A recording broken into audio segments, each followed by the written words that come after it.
Arkadaşlar merhaba kardeşim, yepyeni bir video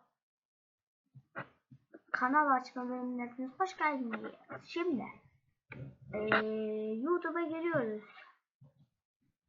Şöyle yapıyoruz. YouTube ayarlarına giriyoruz.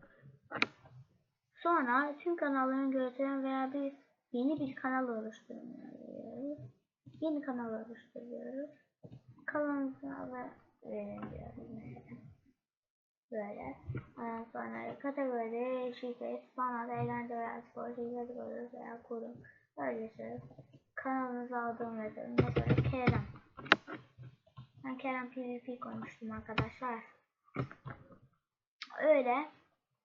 Sayfa şartlarını kabul edeceksiniz. O kadar, sonra bittiye basacaksınız.